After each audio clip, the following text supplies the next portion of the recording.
Assalamualaikum warahmatullahi wabarakatuh. Selamat sore Tribuners, ketemu lagi dengan saya Jarianto, jurnalis Pos Bitung, dalam program Dialog Ruang Kita. Dan sore hari ini ya, kami kedatangan dua orang tamu. Mereka adalah pelaku usaha dan satunya adalah mantri. Ya. Mantri itu apa? Kita ya.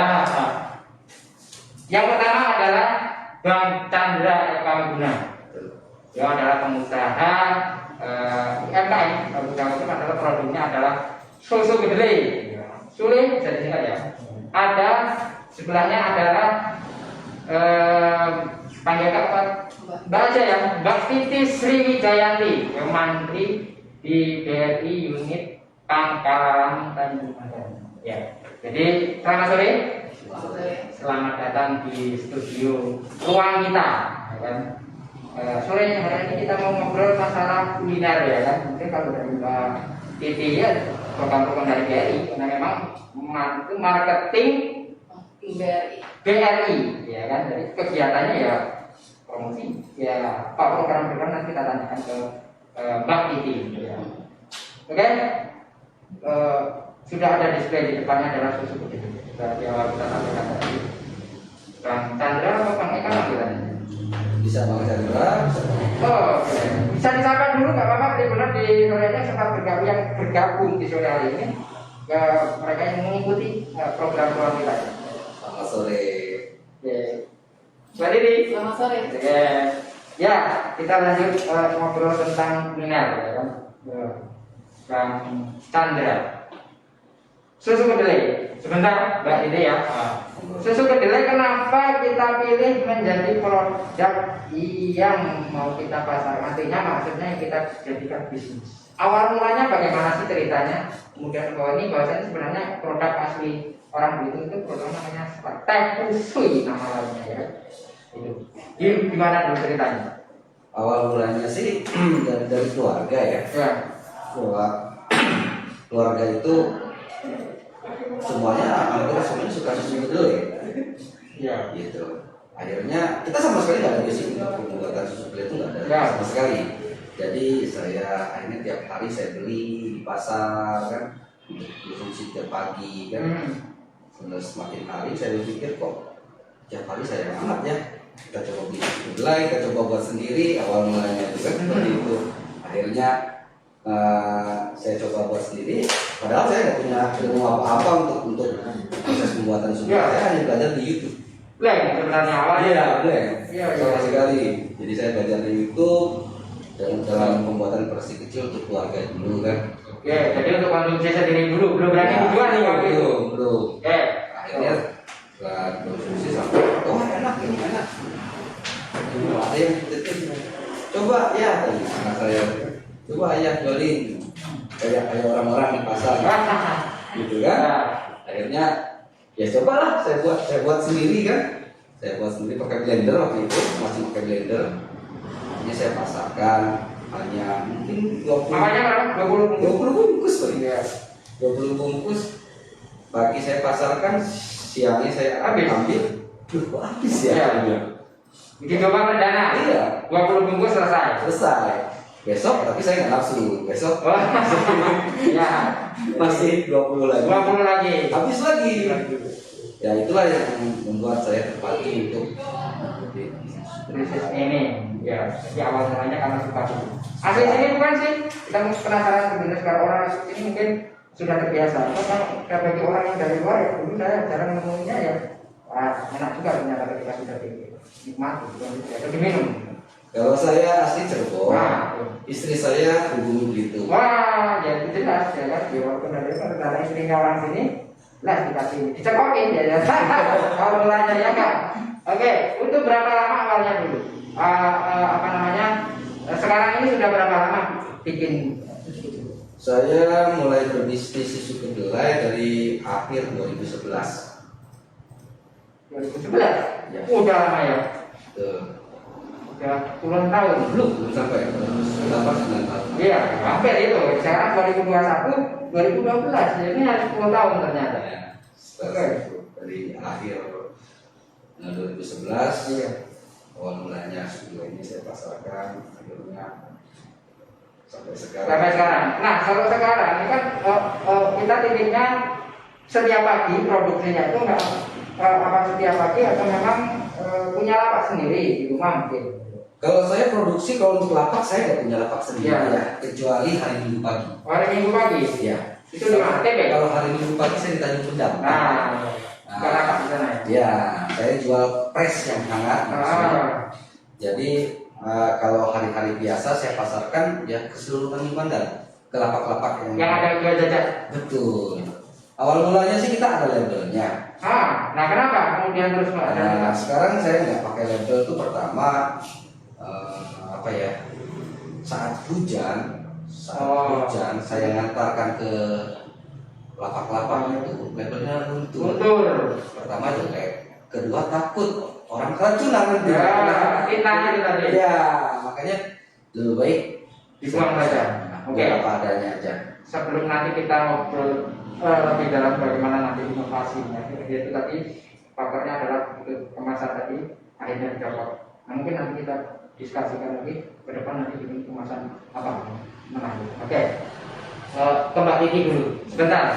Nah, Mbak Titi, kita melihat kuliner, ya kan, kuliner di Bitung ini. Ya. Kalau melihat perkembangannya, bagaimana pelaku UMKM itu sendiri melihat bisnis kuliner itu di Bitung, kalau melihat secara perkembangannya. Ya. Saya merasa bangga ya. Namanya saya sebagai marketing BRI, saya terjun langsung untuk ikut mengembangkan dari UMKM yang ada di Belitung.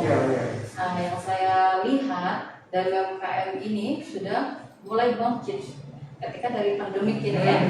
Sudah kita lihat dari banyaknya bazar-bazar kayak gitu kan. Terus juga dari bantuan-bantuan pemerintah yang dari BBM, terus juga dari program-program BRI yang disosialisasikan seperti KUR kayak gitu kan, KUR super mikro yang kata pemerintah itu KUR ultra kayak gitu.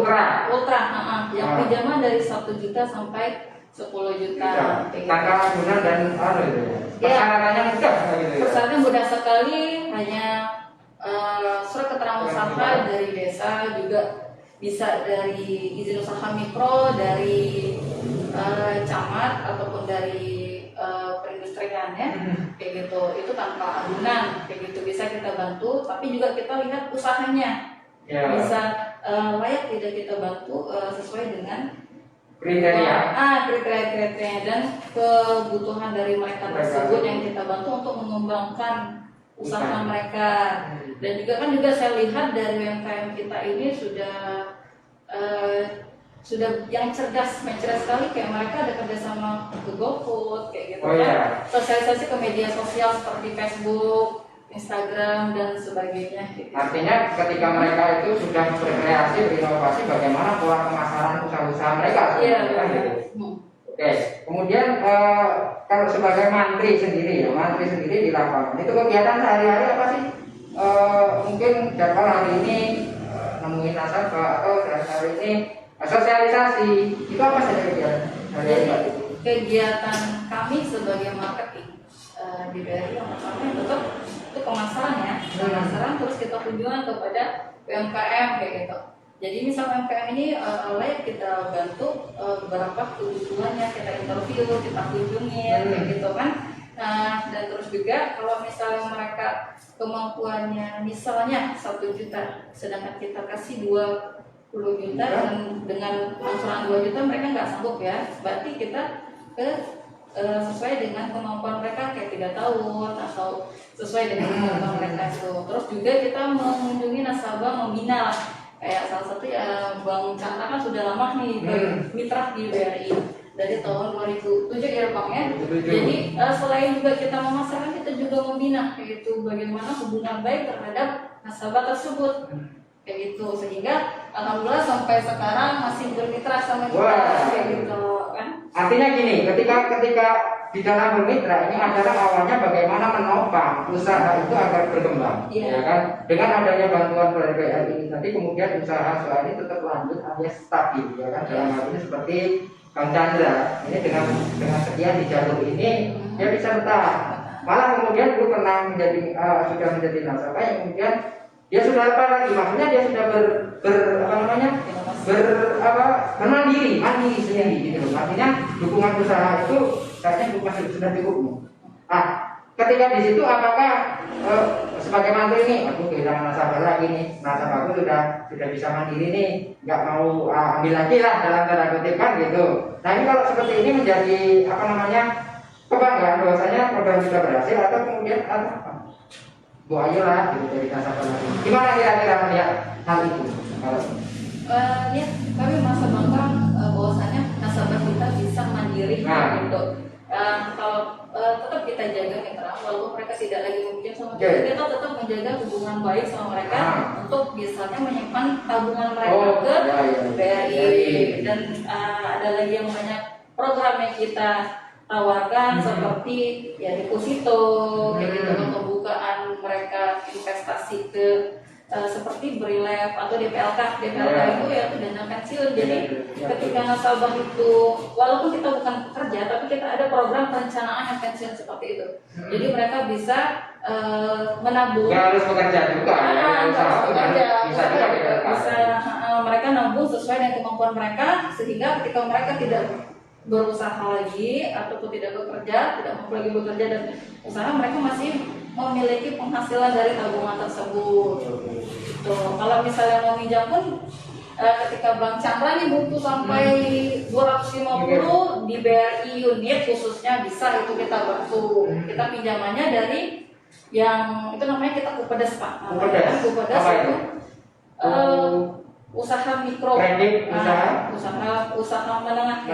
Oh iya. Masih tetap mikro, tapi maksudnya pinjaman sudah menengah lebih atas lagi. Dia ada pinjamannya di atas 50 sampai 250 juta.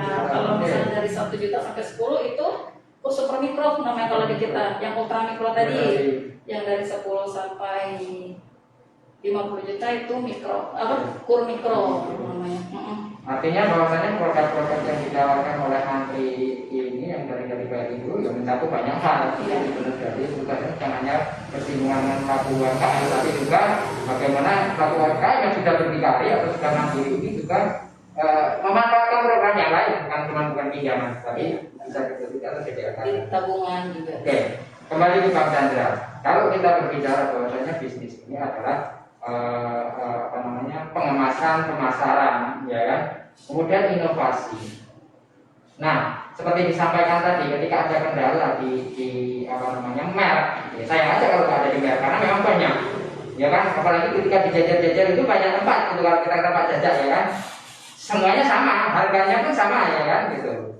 Ini berapa bungkus? Kalau kemasan ini yang harga 2.000. Nah, kan apalagi yang 2.000 ini 2.000-an sama gitu kan? Sama karena produk-produk sama walaupun produk berbeda, ya kan? Orang-orang yang berbeda. Ya. Nah, ini bagaimana ini kita juga bisa nanti berinovasi bahwasanya beralih kemasan. Kenapa? Ada nggak kemasan yang lain seperti botol yang menjadi amuran? Sebetulnya sih dahulu pernah kita membuat kemasan menggunakan kemasan cup. Oh, cup. Iya. Cup seperti aqua gelas. Iya. Nah, cuman cup itu kalau posisinya panas, dituangkan dalam kemasan cup, dia akan meleleh bawahnya, nggak baik. Otomatis, otomatis dingin, harus dingin. Nah, sedangkan yang dingin itu seperti ini kan ada yang sebagian dingin ya, dingin. Ini kan dari penjualan tadi pagi yang mungkin sisanya. Iya. Kalau susu ini nggak bisa dibawa pulang. Iya. Jadi otomatis dijualnya dalam kondisi dingin. Kami alih kemasan menggunakan cup supaya lebih menarik. Walaupun nambah lagi modal tidak jadi masalah. Tapi kemasan kita sudah menarik. Tapi udah ada kemasan berarti ada 2 macam dong, cup dan plastik ini. Kemarin ini ibaratnya yang cup itu kan kemasan yang kurang efektif ya. Efektif sebenarnya efektif ya. Cuman daya beli masyarakatnya kurang karena waktu itu saya berpikir gini, Kalau yang dalam kemasan cup itu saya menggunakan yang beraneka rasa. Oh, varian, ada varian rasanya Ya. selain original. Betul. Nah, cuman masyarakat di Belitung maunya yang ori. Kurang. Iya, Kurang maunya yang lagi. ori. Padahal rasa-rasa kami tidak menggunakan esen. Semuanya Alami, pakai buah. pakai buah. Nah, seperti stroberi, seperti melon, semuanya kita pakai buah. Tapi benar nggak ketika kita padukan dengan itu rasa kedelainya hilang sih? Benar nggak? Sedikit, Ya ya. masih ada tapi sedikit. Artinya memang itu bukan lagi susu kedelai. Ya, Ya. ya kan mungkin Betul. dalam panasnya ya. Mereka gambarnya takut pikirannya esen ini ada campur-campur seperti Iya. apa gitu loh. Artinya ketika kita varian dengan berbagai rasa ini juga tidak menjamin itu pasar bisa diterima Iya. di lidah konsumen gitu ya. Betul. Mas Chandra, ya. Karena untuk Belitung ini kayaknya Original. original.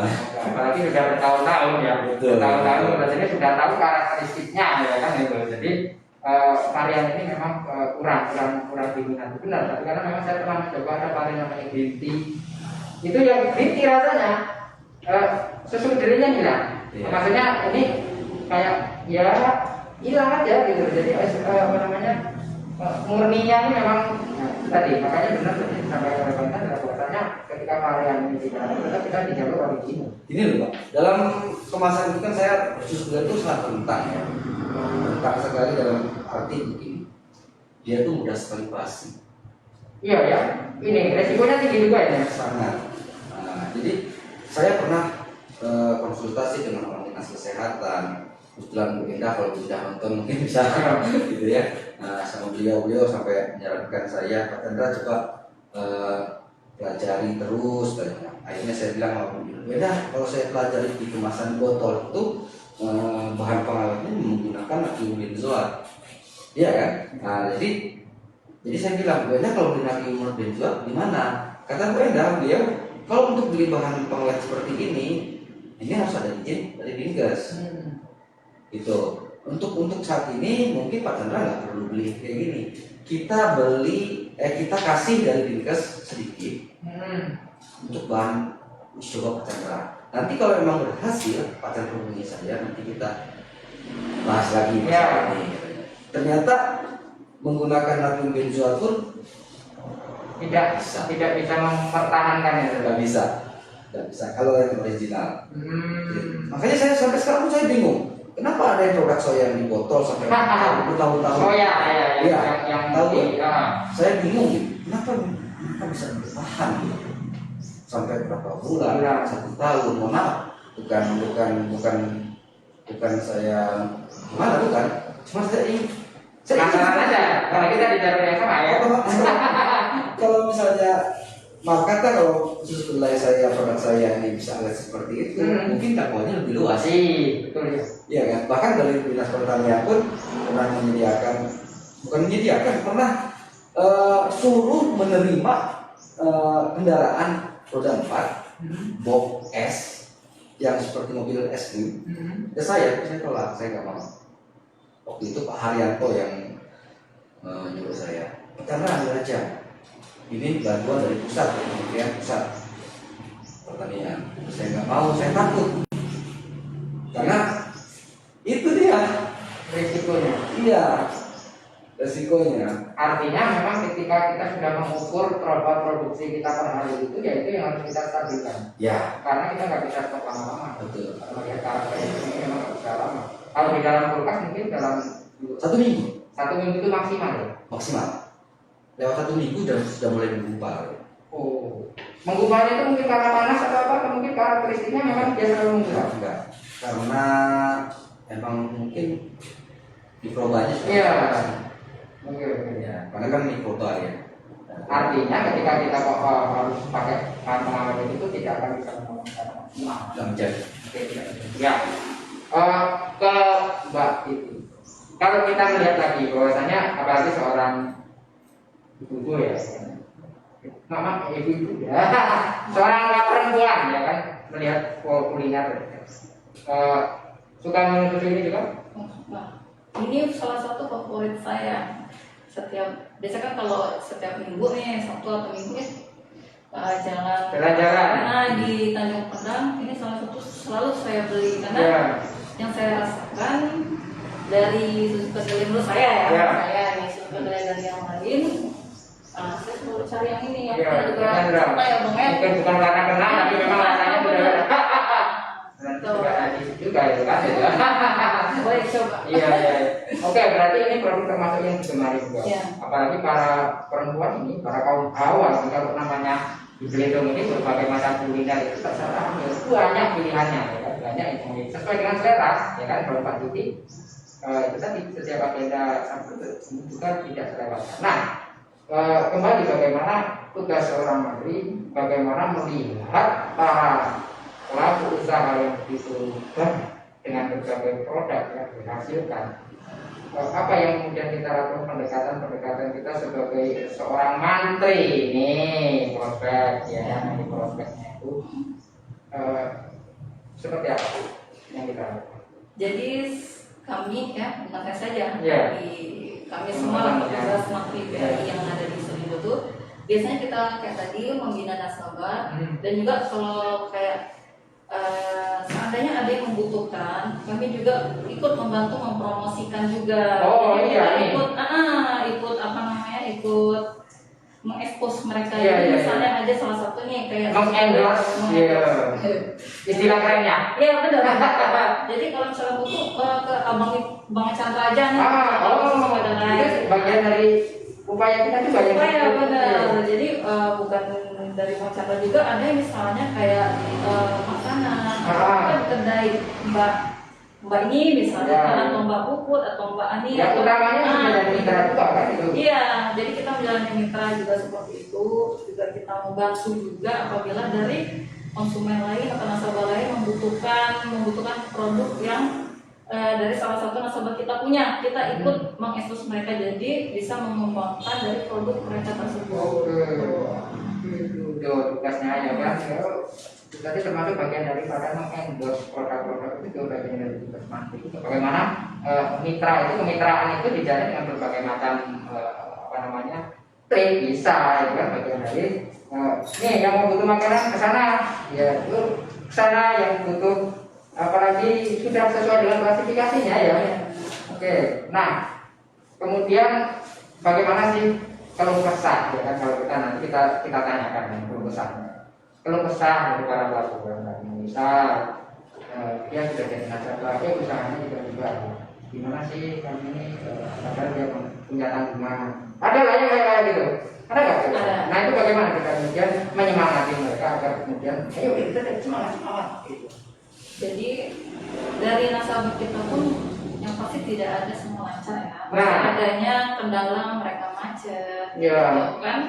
Terus mereka ya kayak atau gimana mereka bangkit. Ya. Jadi kita itu ada beberapa program juga seperti kita namanya restart kayak gitu kan, pengecilan angsuran. Restart namanya. Restrukturisasi. Jadi mereka itu macam kemampuan. Jadi kemampuan mereka tuh berapa sebulan? Seandainya misalnya 500.000.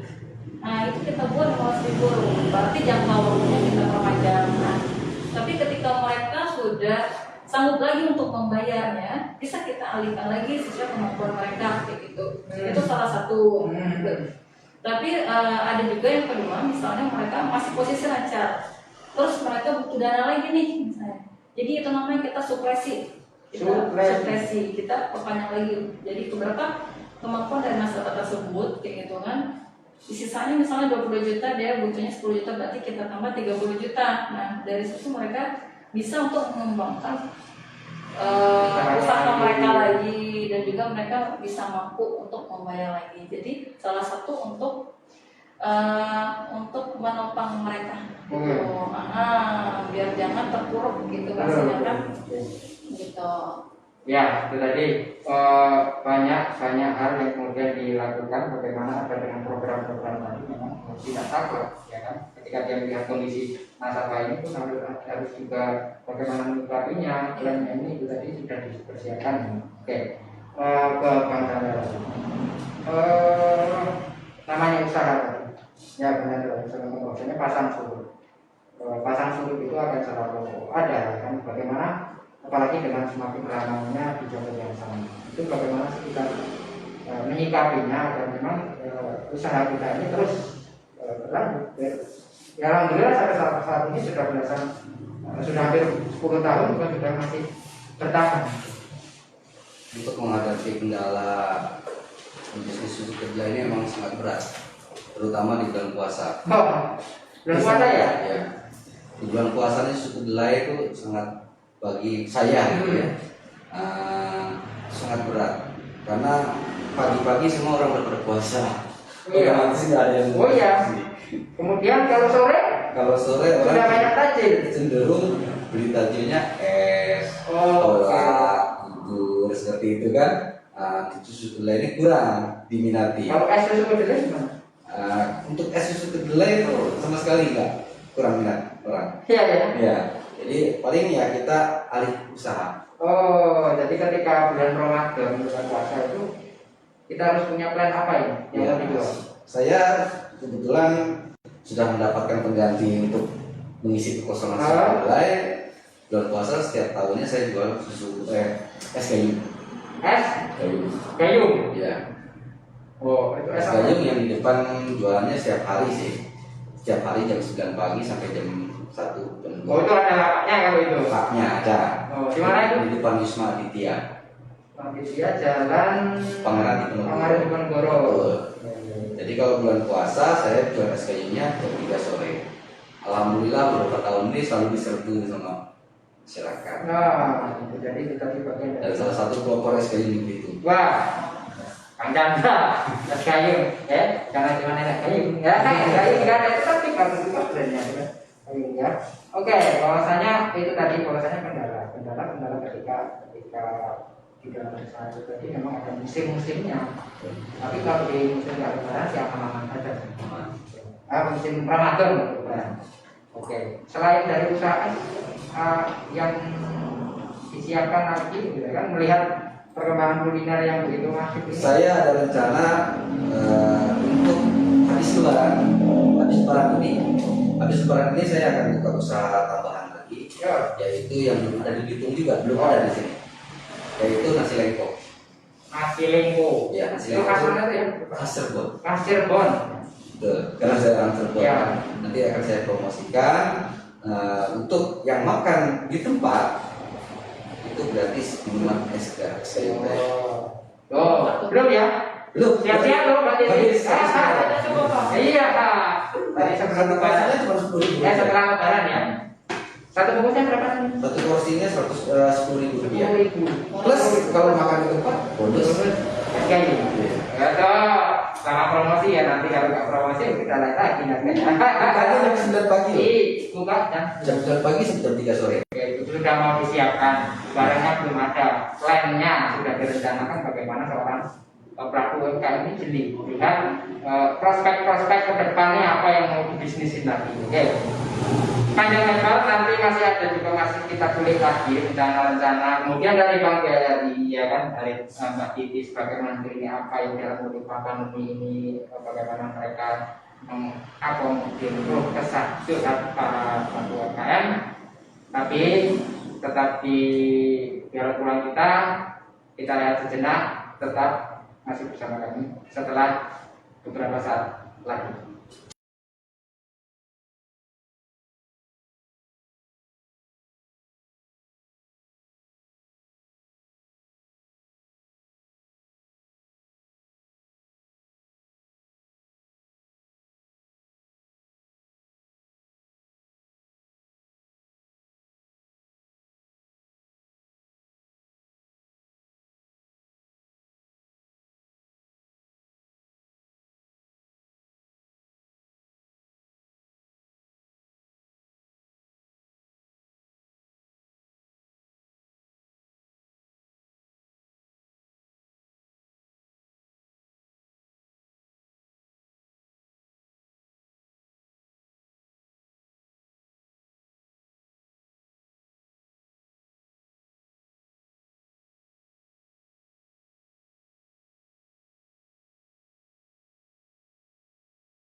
Oke, masih di ruang kita Pos Belitung bersama Bang Chandra, pelaku usaha Sukudele, dan Mbak Titi dari Mantri BRI Pangkalan. Sebelum kita lihat tadi, bagaimana seorang Bang Chandra ini menyiapkan bagaimana peluang-peluang usaha apalagi yang akan dilakukan ya selain dari Sukudele yang memang itu menjadi produk andalan. Ya. Nah, nih kita ketanyakan ke Mbak Titi sebagai seorang perempuan kaum hawa ini kalau yang namanya berburu kuliner, ya kan, bersama keluarga dan anak-anak. Nah ini ada jadwalnya nggak sih kalau kita melihat ini ya, kita berbicara bukan dari tapi bagaimana kita mencicipi segala hal yang ada di Belitung. Apakah kalau kita sudah kita coba semua produk-produk kulinernya, Mas? Alhamdulillah kalau untuk jadwal sih ya nggak pakai jadwal. Ya. Kita ingin. Akhir pekan itu biasanya ada kita ke depan TP ya kan, apa kita ke pantai, kita besok kuliner apa lah gitu baca. Anak-anak kan mungkin yang biasanya. Kalau Sabtu Minggu biasa kita jangan santai ke Tanjung Pendam. Tanjung Pendam. Makanya kita mencicipi kulinernya ya. Ya. Yang wajib itu ya tetap seperti ini yang saya beli kan. Terus jajanan-jajanan yang lainnya.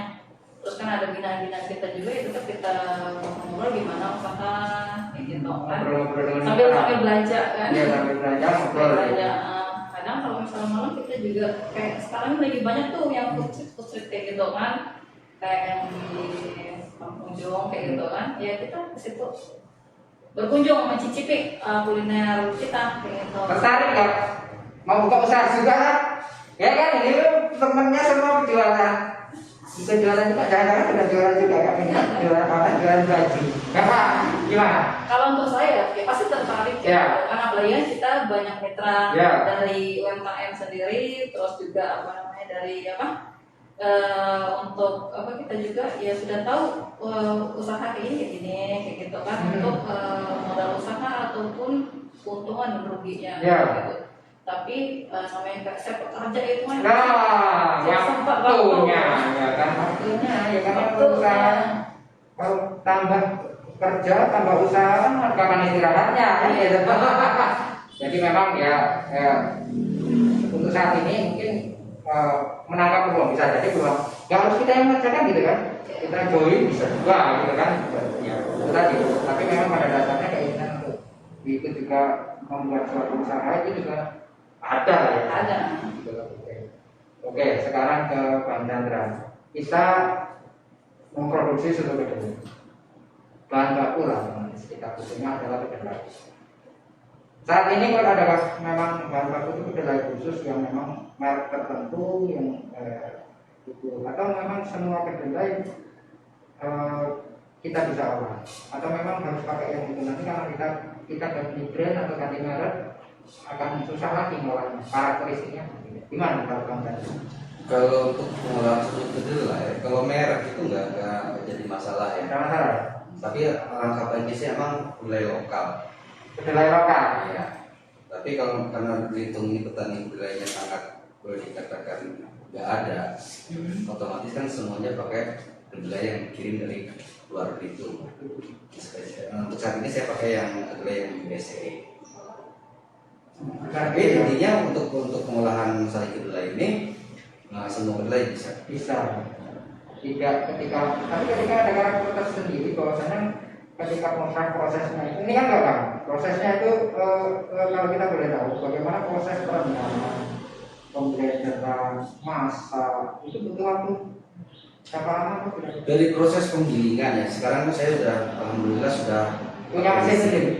Ya, jadi menggiling di situ, masak di situ. Nah, penggilingan mesin ini saya dapat bantuan dari Dinas Pertanian. Ya, beliau menopang saya usaha saya sampai siap menyediakan mesin itu dan alhamdulillah sekarang masih berjalan. Jadi proses pembuatannya itu dari perendaman itu kita mulai dari siang hari. Siang berapa itu biasanya? Jam 2. Jam 2-an. Ya. Oke, kita rendam dulu. Kita rendam jam 2 kurang lebih sekitar 8 jam. Wah, 8 jam sudah itu ditiriskan baru kita giling. Nah, kita proses penggilingannya itu kalau saya sendiri dari jam 2 pagi. Sudah mulai giling. Ya. Setengah 8 jam tadi ya. Ya. Kalau lebih dari itu mungkin jam gimana? 2 pagi ini di luar dari perendamannya. Oh di luar ya. Di luar dari perendaman. Jadi perendaman sudah selesai, kita mulai proses penggilingan. Dari jam 2 pagi selesai jam setengah 5 pagi. Setengah 5 pagi itu selesai sudah saya siap pasar. Kemasan. Ya. Oke. Jadi jam setengah 5 pagi orang-orang masih banyak tidur, saya nggak keliling kota. Ngetrok. Luar biasa, ya kan? Bahwasanya bantuan juga tidak hanya melulu dari juga ternyata ada dari dinas-dinas instansi lain yang memang menopang itu ya. Iya, benar. Makanya dari segala sektor ini untuk pelaku UMKM ini memang untuk dihitung. Kalau BRI dari nol bantu saya. Iya. Dari Kalau awal dulu ya. Dari 2007 tadi. 2007. Iya, iya. Jadi dari sebelum saya usaha ini pun BRI sudah membantu saya. Oke. Gitu. Karena kan usaha ini kan akhir dari 2011. Oh iya ya. 2007 dulu usahanya apa? Kebetulan saya dulu, aduh ini nggak enak. Ada usaha itu kemudian berarti nggak ada persoalan. Saya buka toko. Oh. Buka toko. Toko apa ya? Bukan, toko sembako. Toko sembako. Iya iya iya. Jadi buka toko malam ya. Oh. Jadi saya bukanya cuma malam. Oh, karena siangnya lain. Jadi kita dari 5 sore sampai pagi. Sip malam itu. Betul. Tapi kayaknya kok capek banget gitu ya. Tidur kan ya? Kalau ya kan? Akhirnya saya mundur lah, menyerah dengan Iya iya iya iya. 2 minggu sekali kerikan. Angin karena kurang tidur. Betul. Jadi saya udah akhirnya terus ini ya. Oke, itu jadi memang sebelum sudah jadi mitra dulu. Memang juga 2011, 2007 sudah mulai masuk menjadi mitra. Nah, kalau melihat kehadiran bank dari khususnya, ya. Bagaimana pada waktu itu perkenalan menjadi nasabah itu datang sendiri apa kena prospek? Ya kena prospek ya. Kebetulan Intinya prospek biasanya kan. Kebetulan kalau saya pribadi Datang sendiri. saya mengajukan. Mhm. Jadi itu juga antara takut dan berani takut gitu. Ini Biasa sih. biasa sih Pak. Ya. Tapi ya alhamdulillah biasa sih sampai sekarang tuh biasa sih. Yang penting pertimbangannya itu tadi benar ya. Orang kok ikhlas. Itu berapa lama duduk di Apa ini? yang kita pamerkan? Bawa berkas, panggilnya didatangi lagi, disuruh lagi, terus cair itu nunggu berapa lama? Kurang lebih 1 minggu waktu itu saya. Memang segitu kan caranya atau memang bisa lebih cepat lagi? Bisa lebih cepat. Satu kali bisa kita percaya. 1 hari bisa malah. Bisa. Ya, pasti kita juga kita lihat ya usahanya, lihat kelengkapan berkasnya. Kalau semua udah berkas, insya Allah besok udah bisa cair. Satu hari itu bisa. Berarti itu hitungannya memang itu tadi cepat kalau memang Itu karena baru Pak. Iya ya karena baru tadi awal ya. Tapi kalau sudah jalan, tinggal numpang kita balik lagi mengambil. enggak. Saya kan ke peneliti saya punya modal nih. Iya. Kapan dia bisa cair? Oh gitu. Nah, Jadi kan pelajarannya. Oke, jadi memang datang bagaimana mengajukan pinjaman itu oke. Bahwasanya itu ketika mereka memang yang butuh. Tapi begitu ketika mereka yang kemudian awalnya nggak mau, itu yang kemudian mau itu gimana? Triknya apa? Atau memang setelah kita prospek itu akhirnya mereka punya pemikiran, wah ternyata pinjamannya jumlahnya kecil misalnya, oh angsurannya bisa disesuaikan. Itu memang apa hasil dari prospek atau memang bagaimana meyakinkan para nasabahnya kemudian oke kita pinjam lah.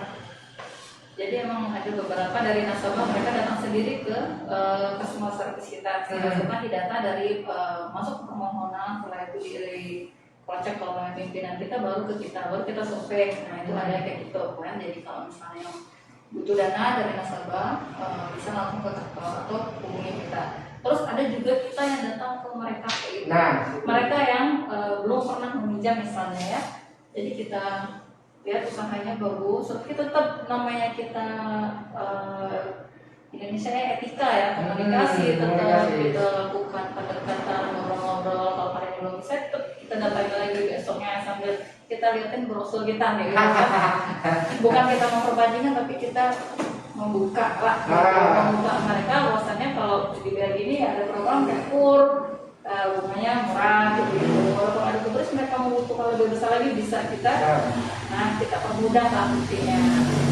Ya itu tadi seperti yang dilakukan oleh Pancasila kadang sendiri kalau yang meyakinkan tapi memang harus diproses dulu memang walaupun kadang ya itu tadi mereka mungkin belum ketambahan lah atau mungkin masih punya program tabungan yang lain kan seperti itu.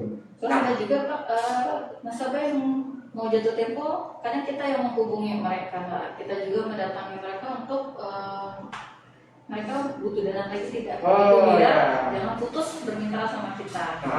Itu salah satu juga trik kita. Mereka jangan putus. Gitu. Kalau dia mau lanjut ya itu nggak ada masalah. Iya. Karena selama itu lancar-lancar aja ya Pak, Chandra ya. Kalau kita lancar saja ya belum 1 tahun jadi tawar lagi gitu ya Pak Chandra ya.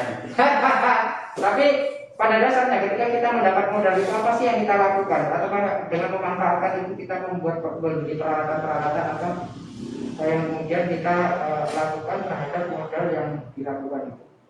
Ya, kalau saya pribadi saya intinya modal itu saya gunakan untuk menopang usaha saya, bukan untuk maaf kata ya, untuk jalan, untuk keperluan yang lain. Tidak, saya menggunakan kalau saya pelaku bisnis atau pelaku usaha, kalau saya diputar, ya, kalau saya pinjam modal, saya nggak akan manfaatkan itu dengan sia-sia. Saya akan manfaatkan semaksimal mungkin usaha saya, usaha saya. Kenapa? Karena kalau usaha saya, kalau modal itu tidak saya manfaatkan untuk usaha saya tetap harus perlu suntikan, walaupun sudah berjalan, walaupun menghasilkan, tetap perlu suntikan. Contoh, mungkin spare part dari mesin itu rusak, itu kan perlu perbaikan. Kita harus ke bengkel atau kita perlu kendaraan yang lebih untuk menopang kita, ibaratnya kan gitu. Motor kan gitu. Jadi sekarang saya berdampak. Luar biasa, ya kan? Nah, kalau kita kembali bagaimana proses produksi ini, range ya kalau kita mau tahu bicaranya berapa kilo kan kita menghabiskan kedelai berapa kilo dalam produksi kita. Kalau saya sih tidak banyak karena hanya untuk memenuhi pasar yang ada saja. Saya paling sedikitnya itu 8 kilo, maksimal 10 kilo. 8 sampai 10 kilo ya tergantung. Biasanya kalau ada di tertentu juga. Ya 10 kilo hari Minggu. Itu pasti ya kalau ada karena mau jualan sendiri ya. Iya, ada lapak sendiri. Oh iya. Memang menyesuaikan juga bahwasanya produksi segitu harus kita tambah di hari Minggu tadi kita mau jualan sendiri, bukan yang dititipin gitu kan. Oke. Melihat tren bagaimana tren untuk minuman kekinian banyak. Ya kan tadi sudah dicoba untuk varian. Ada nggak sih pengaruhnya terhadap konsumsi kita yang bisa di pasar-pasar itu? Bagaimana sih? Apa tetap aja segitu atau kan adanya minuman yang kayak ini masyarakat udah bosan dalam tanda kutip gitu. Ada nggak kira-kira? Karena timbulnya minuman kekinian. Iya. Oh enggak. Mereka malah berinovasi. Mereka itu yang minum kekinian seperti milkshake itu ya, milkshake boba. Mereka justru banyak cerita sama saya. Bang, saya pengen mengganti susu plan saya dengan susu kedelai. Campurannya ya? Betul. Karena kalau susu plan itu kan dari hewani. Kalau ini dari kedelai, tumbuhan. Mengkombinasikan itu. Iya. Coba. Dan sekarang sudah mulai mau coba seperti kopi pack. Artinya bahan baku ini tidak berarti dia tidak yang ada rasa, kan ini manis. Ya. Berarti ketika dia mau dicampur lagi yang original tanpa rasa. Plan namanya. Tawar. Ya. Nah, itu. Ya banyak juga selain untuk itu kadang-kadang kalau untuk ibu hamil kan kadang-kadang atau orang-orang yang diet, bang saya pesan plan bisa. Bukan manis, kan manis jambu ya. Bukan manis tapi manis jambu. Kalau lain manis, kayaknya kurang enak ya. Iya. Jadi manis jambu. Iya. Manis enggak, anunya Tawa tuh enggak. tawa tuh enggak. Kata orang saya itu pelit gula. Tapi kalau mau manis bisa disambut sendiri. Bisa. Iya, bisa lagi jadi kan Tergantung selera ya. tergantung selera. Ada juga saya. Hah? Kalau Mbak Titi sendiri senang yang manis atau yang apa tadi plain tanpa rasa? Yang sedang. Sedang saja. Tadi berarti manis jambu ya kan? Iya mas jambu. Nah, itu tadi disampaikan bahwasanya ini adalah banyak penggangnya ibu-ibu hamil. Apa ini benar sih informasi ya kalau orang bilang hamil itu minumlah itu biar putih ya, itu tuh putih-putih ya. Kayaknya hitam ya kan, sawo matang. Nah, kalau ini benar nggak sih? Apa ada dasarnya? Coba kita tanya ke sebagai seorang perempuan, benar nggak sih ketika kita hamil ini bayinya itu minimal bersih lah ya, maksudnya nggak walaupun putih itu kan relatif nanti tergantung gennya juga ya kan. Iya Kak. Jadi saya belum punya keturunan. Wah. Tetapi informasi Ke yang saya depannya. dapatkan Nah. dari teman-teman saya yang sudah melahirkan. Jadi emang benar ketika mereka banyak mengkonsumsi sari kedelai, juga mereka anaknya bersih. Bersih. Nah, ada beberapa dari nasabah emas, Ah. banyak kan dari teman saya kayak gitu kan. Oh, Mereka jadi memang mengkonsumsi susu kedelai. Khasiat tuh. Jadi benar bagaimana di Belitung ya ketika kesini itu ya orang lihat kan orang putih-putih ya kan. Mungkin satu di antaranya yang kecil. Satu di antara yang mungkin loh ya. Atau mungkin kalau kan ya kalau orang tuanya kayak saya ya kan warnanya kayak londo kan mungkin ya kan putih gitu ya. Nah kemudian itu dari segi khasiat. Ya kalau khasiat yang lain apa bang dari saya ini? Kalau yang saya tahu, ini sih nggak tahu kebenarannya apa enggak ya. Ya udah tahu ini, kalau saya pikir ini. Kalau menurut saya Ah. sih ini cukup efektif juga untuk pencegahan jantung. Jantung. Ya, nah ada lagi. Cuman ya satu ya nggak boleh penderita asam urat. Oh, ada juga yang. Ya, penderita asam urat jangan menusuk kedelai saya. Iya kacang-kacangan kalau nggak salah memang untuk menderita. Karena kenapa saya disarankan jangan menusuk kedelai saya? Karena saya murni dari kacang kedelai, bukan dari bekas basan tahu. Saya murni produksi susu kedelai. Dari kedelai langsung jadi susu. Nah itu memang ada perbedaan. Bagaimana ketika orang namanya air tahu, ketika kita pakai tahu ada airnya enggak nih? Karena ada yang nanya gitu. Kemudian ada juga yang namanya susu kedelai. Yang ini yang memang bahasa ini antara sama dan tidak sama. Itu kalau tidak samanya adalah dari prosesnya dan bahan bakunya sih tetap sama, tapi prosesnya itu tadi kalau air tahu mungkin dari perasaan air tahu tadi. Sebenarnya sih air tahu dengan susu kedelai ya, sari kedelai ya bilangnya, itu nggak ada bedanya sih sebetulnya, sama-sama dari kedelai. Cuman bedanya mungkin saya lebih peka karena langsung Prosesnya tadi, ya, dalam hal ini prosesnya. tidak terbagi menjadi di antara susu dan tahu gitu. Karena saya langsung murni ke susu kedelainya. Kalau ada yang dari tahu terus ada buat susu kedelai, otomatis sarinya akan terbagi. Mungkin Kadarnya saja sebenarnya ya. kadarnya saja kurang. Ya, Kalau cara pembuatannya sih sama. ya dengan membuat tahu. Ya. Itu tadi kalau tahu memang dijadikan tahu, kalau itu dijadikan minuman. Ya. Itu saja. Tapi ketika tadi benar kadarnya persentase sari kedelainya tadi hanya sekian persen. Tapi ya itu tadi sih ya. Ada juga sih yang memang produksi yang memang memanfaatkan pabrik ini untuk memang menjadi bahan baku itu kalau membuat sari kedelai. Mungkin nanti kalau bergabung dengan apa tadi sebut bahan yang lain itu mungkin bisa. Lagi inovasi. Teman-teman lagi inovasi menggunakan susu kedelai saya. Artinya nanti ke depan bagaimana kita itu punya bahan baku, bukan hanya sebagai minuman, tapi kita juga bahan baku murni yang belum diolah-olah, tetapi untuk mensuplai minuman kekinian. Betul. Oke, jadi itu tadi minuman macam-macam kreasi dengan seiring semakin bertumbuh kuliner, inovasi, macam-macam ini ya kita harus mengikuti juga, Bang Chandra. Perlu juga untuk disiapkan, ya kan? Paling nggak harus produksi bahan ya, selain siapa yang sudah ada rasanya ini, yang untuk lain tadi kita siapkan juga ke depan kalau memang sudah ada yang bekerja sama. Oke. Mereka kalau misalnya konteks saya itu saya langsung siap. Siap ya. Selalu siap saya selalu siap karena proses pengerjaannya bukan saya mesin. Iya. Jadi lebih simpel. Lebih simpel ya. Iya. Kalau pakai blender itu, Waduh. berat ya. Repot. Manual ya. Kita flashback sedikit lagi. Manual adalah pekerjaan ketika awal-awal bagaimana kita membuat pakai blender itu untuk skala kecil. Skala awal-awal. Iya. Itu blender berapa banyak habis? Enggak gitu. Ada sesuatu muter dari kecil lagi. Enggak gitu. Kalau bicara habis sih enggak gitu. Kadang-kadang baru beli pakai sekali udah rusak. Iya. 1 kilo kacang kedelai ketika dia direndam bisa menjadi 2-3 kilo. Oh gitu.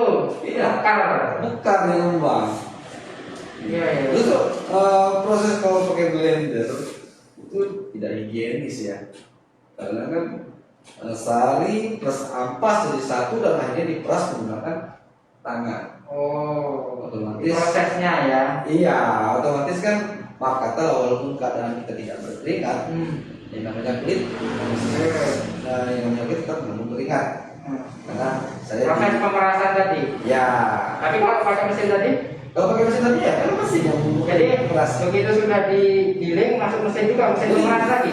Jadi begini, kedelai ya masuk dalam mesin itu akan terpisah antara sari dan ampas. Langsung. Langsung. Oh, jadi kayak mesin penggiling kelapa ya. Betul. Kurang lebih seperti itu. Cuman dia pakai kisaran satu. Dan kita pun double filter. Satu di dalam mesin, satu di tabung perebusan. Oh, Filternya. itu ya. Jadi otomatis kita tidak perlu, mohon maaf, Manual, ya manual tadi. Iya. Kalau kita awal-awal tadi kan memproduksi ya memang kayak gitu. Ketika Iya. kita belum punya bantuan mesin tadi, Betul. ya artinya ketika kita mau manual kita itu tadi ya kita harus ngabisin sekian banyak blender lah, sekilo. Itu bikinnya 2 kilo, mumet juga kan, lama ya. Belum Saya pakai blender pernah kerja ya dari maghrib sampai ke jam 6 pagi pakai blender. Waktu itu saya cuma buat 5 kilo. dari jam berapa tadi? Dari maghrib. Maghrib, start, blender aja. Ya, selesai sampai pemasaran jam 6 pagi baru selesai. Luar biasa. Pakai blender. Oke. 5 kilo. Ya, ya. Memang itu kisah perjalanan bagaimana pelaku usaha merintis usaha dari mulai nol, ya kan? Dari kemudian bekerjanya dalam pekerjaan mesin itu kemudian meringankan. Bagaimana teknologi juga itu sangat mendukung. Bagaimana pelaku usaha mengembangkan usahanya. Bantuan itu tadi banyak. Ini dari dinas pertanian memberikan membantu ya. Salah di antaranya Bang Chandra yang mendapat mungkin pelaku UMKM-nya Banyak. yang dapat. Teman-teman saya banyak. Oke, nah dari Bang BRI sendiri membantu dari segi bangunan. Oke, nah kalau dari Bang BRI, Mbak Titi, dalam perjalanan, dalam bertugas, kendala-kendala atau hambatan yang dilakukan yang dihadapi oleh seorang mantri ini apa sih? Yang kemudian, tapi tetap kita sebagai ini menggeluti pekerjaan ini tetap enjoy saja karena memang bagian dari pekerjaan saya. Itu apa yang di lapangan? Jadi ya Pak, setiap pekerjaan pun mempunyai tantangan dan hambatannya. Iya. Apalagi saya seorang perempuan ya, Perempuan. apalagi lagi dengan suami saya, Iya. dengan keluarga saya kayak gitu kan. Tapi saya ingat ini lagunya Sumbokong. Walau rintangan, tantangan dan halangan tetap kita jalani. Wah. Tidak jadi beban pikiran, jadi tetap kita jalani saja kayak gitu. Jadi tetap kita jalani, terus juga tetap sesuai koridor-koridor dan protokol-protokol dari kesehatan kita kan, kayak gitu mengunjungi nasabah yang membutuhkan dana baik permodalan ataupun investasi seperti mereka butuh kendaraan kayak gitu kan bisa kita bantu untuk biayai kayak gitu. Tinggal dari nasabah datang saja ke unit-unit terdekat Bank BRI kayak gitu. Insya Allah dari kami seluruh marketing akan membantu dari pelaku UMKM tersebut. Mau apa ya disesuaikan konsultasi ya. Iya, Siap benar. menerima konsultasi apa apa saja. Apa saja. Ya, Seperti nyaman percintaan. Nah, tukang pilihan yang itu rusak nanti ya kan gitu.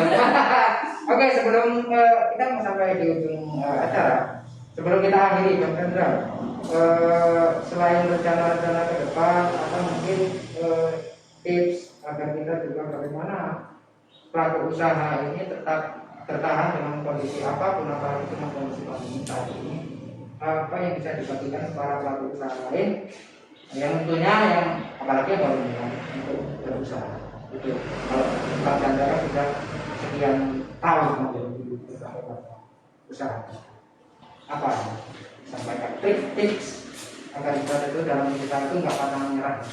Iya, intinya ya kita bersyukur aja. Satu, bersyukur. Kedua, kita harus prihatin. Ya. Apalagi di masa pandemi sekarang ini kan, mungkin sedikit delay waktu pertama pandemi itu tidak terlalu terasa, karena yang mengkonsumsinya produk orang-orang lokal. Ya. Seperti yang dirasakan oleh dirasakan oleh pelaku usaha pariwisata. Ya. Mereka akan lebih terasa sekali saat pandemi, karena otomatis tidak ada tamu yang datang. Kalau kami kan Masih lokal, intinya gitu. Nah, terus sabar aja untuk menghadapi ini ya. Bulat, tekun, jangan lupa berdoa. ya, itu tips dari Bang Chandra bagaimana kalau kita mau membangun usaha. Oke, ke Mbak Titi, ada yang mau disampaikan untuk para calon nasabah atau yang mereka mau ingin menjadi nasabah dari Bang Beri sendiri, mau disampaikan sih? Baik, dari konsumen atau dari teman-teman ataupun yang membutuhkan dana yang tadi sudah saya sampaikan, bisa langsung ke BRI unit terdekat.